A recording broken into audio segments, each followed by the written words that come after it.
Bonjour à tous et bienvenue sur boursicoté.com pour cette nouvelle analyse technique du CAC 40 en clôture. Avec ce soir donc une séance qui confirme l'impression que nous avions les jours précédents, puisqu'après avoir hésité à de multiples reprises sous cette zone des 4570 points, l'indice parisien s'affranchit aujourd'hui de cette zone en cassant donc et en augmentant donc sa phase de volatilité. On vient marquer un contact ici avec la bande de Bollinger supérieure, ce qui n'était plus arrivé depuis le début de la crise du Covid-19, puisque ce dernier contact remonte ici à cette zone en janvier donc de cette année. On n'avait plus touché la bande de Bollinger supérieure depuis le mois de janvier, et donc on renoue avec un contact ici avec cet indicateur.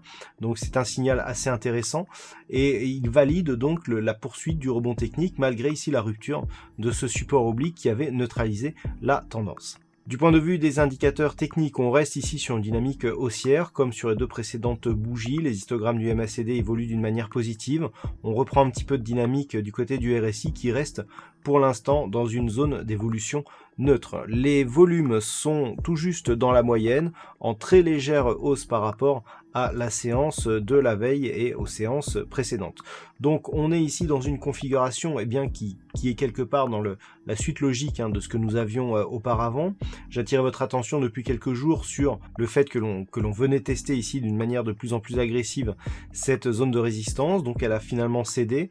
Donc prochain objectif, le dernier retracement de Fibonacci, 4782,84 que l'on arrondira à 4783 points, sachant que au-dessus de cette zone, on a la résistance ici des 4920 points qui délimite ici la dernière zone de gap, la première ici zone de gap lors de l'accélération baissière que nous avons connue au début du mois de mars, et le comblement éventuel de ce gap nous donnera des informations sur une possible poursuite ici de cette dynamique haussière. Donc vous n'êtes pas sans savoir que ce soir la Fed va annoncer l'évolution, sa politique en termes d'évolution de taux d'intérêt. Donc il va falloir vraiment observer quelle direction prennent les indices suite à ces annonces qui auront lieu donc entre 20h et 20h30, donc 20h30 étant pour la conférence de presse. En fonction de cela, demain, si les cours restent ici au-delà des 4570 points, on conservera donc de fortes probabilités de poursuivre la dynamique, 1 en direction ici des 4783 points et 2 en extension ici vers la zone des 4920 points. Par contre, après cette cassure ici, si les cours revenaient ici sous la zone des 4570 points, on aurait potentiellement ici une fausse sortie avec donc une neutralisation de la dynamique court terme.